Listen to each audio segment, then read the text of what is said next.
3, 2, 1. 7 things you don't really need to know, but probably should. I'm Jamie East, and this is the Sunday 7. In today's episode, we find out how fungus could end us all, scientists build the first ever living robot that can reproduce, and flying taxis are coming to a city near you. But first, it was during this week in 1967 that Christiaan Barnard performed the first human heart transplant in Cape Town, South Africa. Although his patient succumbed to pneumonia only 18 days later, Barnard's innovations have led to the successful techniques used today. 7. This week, Jack Dorsey confirmed that he'd be stepping down from his position as Twitter CEO. Posting on the platform, he said that it was finally time for me to leave, explaining in a statement from Twitter itself that it was because the company's ready to move on from its founders. He founded the company in 2006, and this will be the second time he's left the CEO position. After the first time in 2008, he built the digital payments app Square. So what's he going to do next, and why is he resigning now? We spoke to Smart 7 technology reporter Chris Merriman to find out more. Chris, why do you think he's resigning, and why now?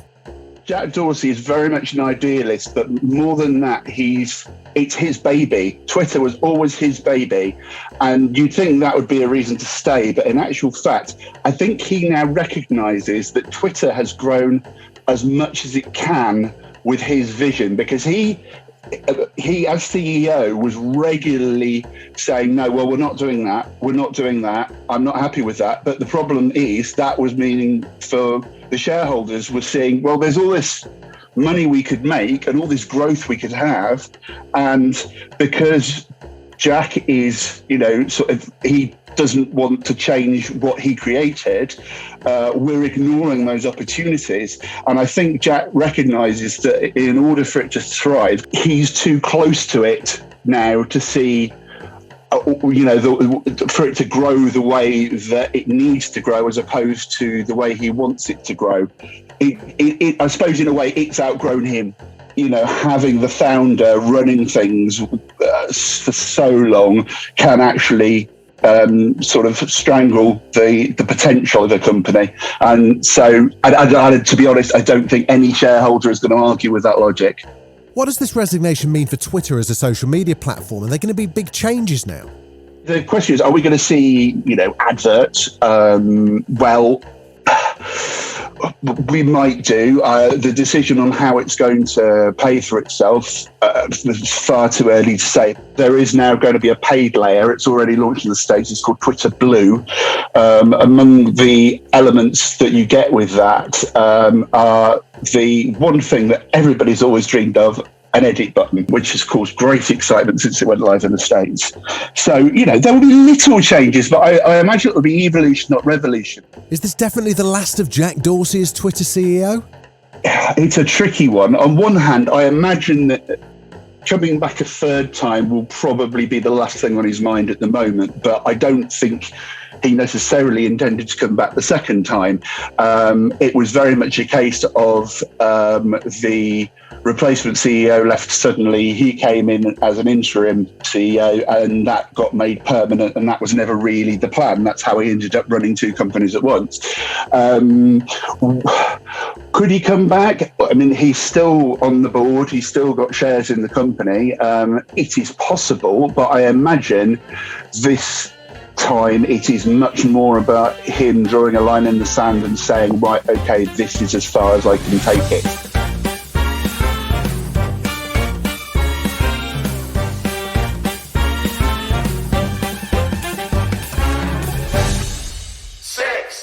There's a new threat on the horizon. A highly contagious fungal infection that may not respond to medication could put hospital and nursing home patients at risk. It's time to fear the fungi. The world is warming up and we're starting to see deadly consequences from an unlikely candidate. The CDC says Candida auris has been detected in 6 continents since it was first identified about a decade ago. So it turns out the world is getting warmer, and fungi have been shown to be easily adaptable to a higher temperature. That's Dr. Arturo Casadevall, a microbiologist at Johns Hopkins University who studies fungal diseases. Humans have long been protected from fungal infections thanks to our nice warm blood, but it looks like climate change could ruin that.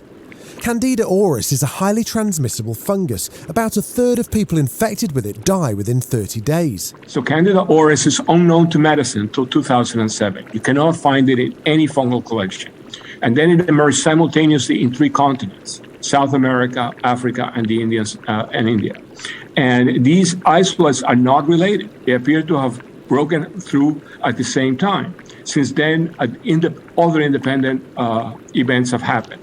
So what we have proposed is that this is the first fungus that becomes pathogenic by breaking through the mammalian thermal barrier. And in fact, it was recently isolated from the environment in the Andaman Islands in 2 sites: a beach that is frequented by humans and may have been contaminated by humans, and an area that is wild. And the organism from the wild area was much less temperature adapted than the one in the beach, consistent with the idea that this organism is adapting to climate change. While humans can and do get fungal infections, we're generally unlikely to fall to a fungus for one big reason.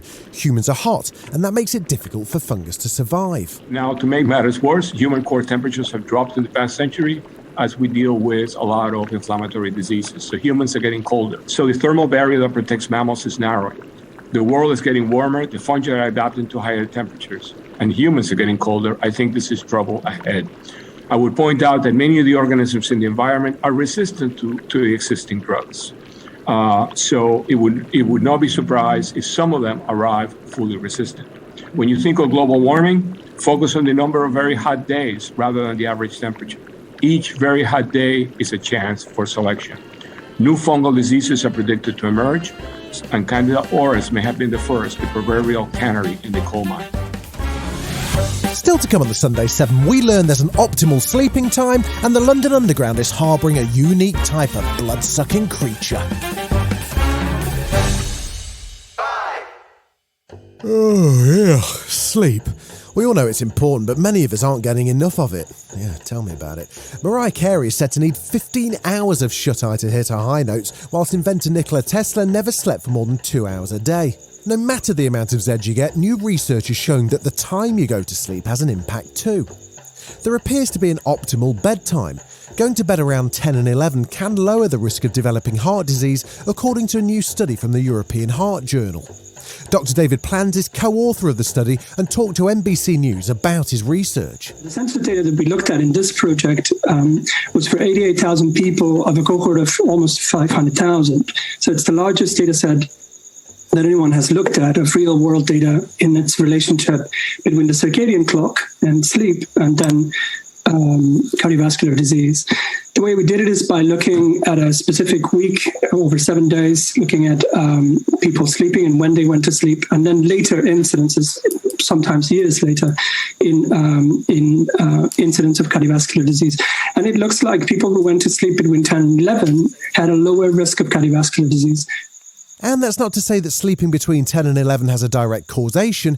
David says that this is only an association. And quite probably what it means is that people who go to bed at a reasonable hour then wake up early enough to see some sunlight. And because the eye has ocular receptors that reset the circadian clock when they see sunlight, people who miss it, don't get to reset their clock. And it's not really about how long you sleep. It's a well-documented fact that 8 good hours of sleep are a good idea. But, between 5 to 8, you already get the periods of REM sleep and deep sleep that you need. It's really the question of how we evolved to be daytime creatures. And at night, and in the dark especially, we do lots of really important work that resets metabolism, that resets the brain, that allows us to digest and process everything that's happened during the day. And without that being reset, the next morning, the brain and the body think that it's still yesterday. And so you live in this constant now, in a state of jet lag. And that causes inflammation, and it causes, obviously, in the end, risks like cardiovascular disease. The team also say findings appear to be stronger in women than men, although the reasons for this remain unclear. When you look at the age group that the cohort we looked at, they were between 43 and 72 years old. So there could be an influence of the menopause there. There's an endocrine difference potentially, but there's also the socioeconomic difference and the very real reality that women have at least 2 jobs when they work full time, and that they work harder than men, and that's the plain truth.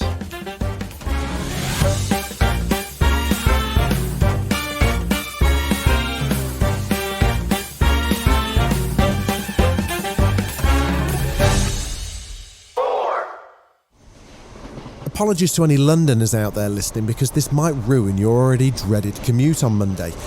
We all know about the rats, the lost pigeons and the occasional foxes, but it turns out that the London Underground, aka the Tube, also has its own type of mosquito. The insect first caught people's attention during World War II when Londoners sheltered in the Tube to escape German bombing raids, and they found themselves getting attacked by mosquitoes. Culex pipiens molestus is a form or biotype of Culex pipiens that has evolved to living underground. This is Natural History Museum entomologist Erica McAlister. As she explains, research suggests that mosquitoes have evolved some adaptations since moving underground. They behave very differently to their above-ground relatives, Culex pipiens pipiens. Feeding on mammals, including us, instead of birds, they are active all year round, mate one-on-one rather than mass swarms, and females don't need a blood meal before they can lay eggs, all of which helps them live successfully underground. Molestus is found in underground structures all around the world. Mosquitoes are brilliant at exploiting different habitats, including human-made ones. Still to come on the Sunday 7, the world's first living robots can now reproduce, and an AI app that'll help you communicate with your kitty cat. Right after this.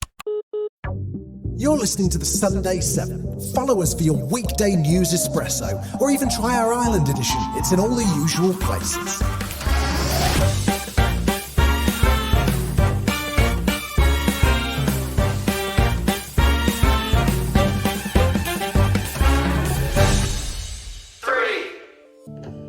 Scientists have unveiled the world's first computer-designed living robots. They're about the size of a poppy seed and miraculously capable of self-replication. Created by a team of biologists and computer scientists from Tufts University and the University of Vermont, these tiny biological machines are called Xenobots.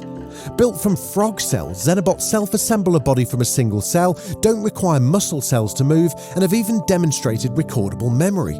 They were first created by the team over a year ago, but this new generation of Xenobots move faster, navigate different environments, and can work together in groups and heal themselves if damaged. Scientists also say they've witnessed a never-before-seen type of replication where the organisms are capable of gathering hundreds of loose cells together to assemble Xenobot children. Sounds terrifying. Here's Josh Bongard from the University of Vermont team explaining it all to ABC News. Turns out that in this case, the AI came up with a design that is much more replicative.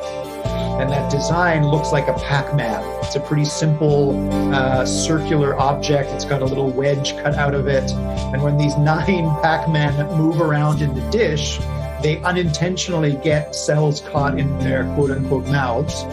They push those cells into larger piles, and larger piles become larger and stronger and faster moving children, which make larger grandchildren and great-grandchildren. And we got as far as great-great-grandchildren with these AI-designed parent Xenobots. Recognising the tremendous future of this technology, the researchers hope that one day these Xenobots could be programmed to perform useful functions such as finding cancer cells in the human body or trapping harmful microplastics in the ocean. There are some suggestions about what they could be useful for because they're very small. They're less than a millimeter across. So it may be in the long term, we're able to create biobots from human cells, and they might actually have medical applications. You might be able to ingest one of these bots and have it do useful work inside the body. In the much more near term, it's probably going to be underwater applications.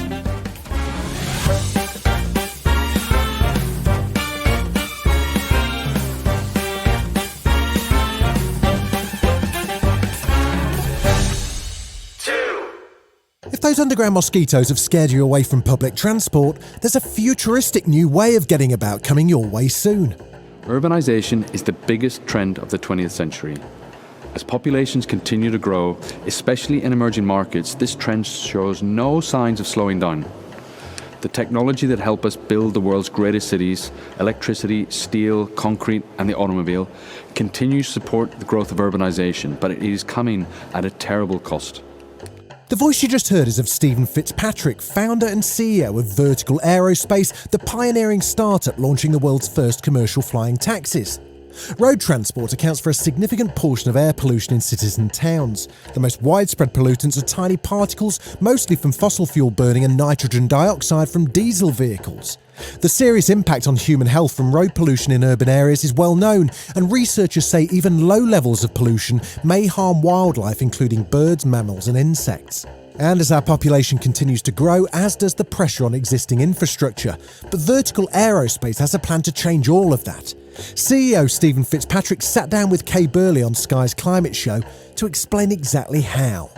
The wonderful thing about the technology we're using, it's been developed already over the last few decades, primarily in the car sector, the automotive sector.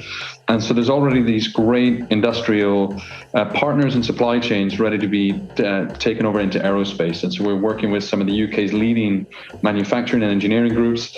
And UK consumers and passengers will be able to fly in these vehicles from 2024, 2025 onwards. So it sounds like it's very futuristic, but actually it's just a few years away. We're working with battery powered only when we launch, but very quickly we'll be moving into a hybrid powertrain. In particular, hydrogen is something we're looking very closely at. And these are technologies that are being developed today. They will be ready within this decade. And the beautiful thing about the eVTOL, so there's electric vertical takeoff and landing, is that you don't need to travel, 10, 15, 20, even 50 miles to go to an airport. You're going to be able to depart and arrive much closer to your destination. So it's going to transform how we travel around cities. And if you think HS2 as a wonderful piece of engineering as it is an enormous expense that we are paying to create some ground infrastructure to help bring passengers from London to Birmingham in just under an hour. We're going to be able to do exactly the same journey at about the same cost without tens and tens of billions of pounds invested in the railway network, because we're flying through the sky. So it is really going to transform how we travel around. It's zero carbon, and as we start to look at longer range journeys, we're going to start to make real inroads into the fossil fuel based aerospace sector.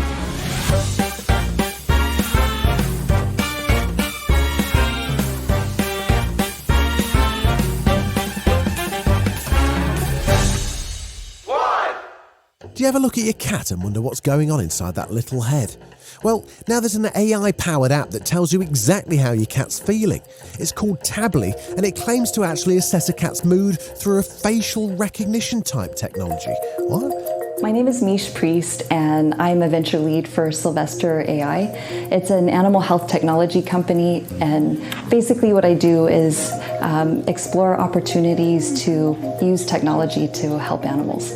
So our app is Tably, and what it does is it helps human cat owners know if their cat is in pain or not. So it uses facial recognition technology. All you need to do is take a picture with your camera, and then it can give you a result. The app works by using criteria that's known as the Feline Grimace Scale. It uses artificial intelligence, so specifically machine learning, and it's coupled with the Feline Grimace Scale. And what the Feline Grimace Scale is, it's a way for humans to be able to determine if a cat is in pain or not, based on the ear positioning, the eye positioning, the muzzle, whiskers, things like that. And so we were able to train a machine using machine learning and a series of images to be able to make that determination. So if you're somebody who has a cat but you don't have that training, you can just use the app and it can help you determine how your cat is doing. Alice Potter's an RSPCA cat welfare expert, and she also sees the app as a valuable tool for cat owners in their day-to-day lives. So this app would be a really good, useful part of a tool set that cat owners could use in conjunction with other things to assess how their cat is feeling. So thinking about the rest of the cat's body, so paying attention to, how tense they hold their muscles, where they hold their head, is it close to their body, their tail as well. Cats that are worried or scared will hold their tail really tight and tense to them. And then aside from that, there's also just thinking about their behavior in terms of, are they eating, drinking, toileting, sleeping like they usually do? Have they started showing more aggressive behavior? Have they started hiding more? All of these things help to build the context, which is really important. This has been the Sunday 7. Wherever you're listening, do us a favour and hit the follow button. We'll be back tomorrow at 7 a.m. with the regular Smart 7. Have a great rest of your weekend. Written, produced and published by Daft Doris.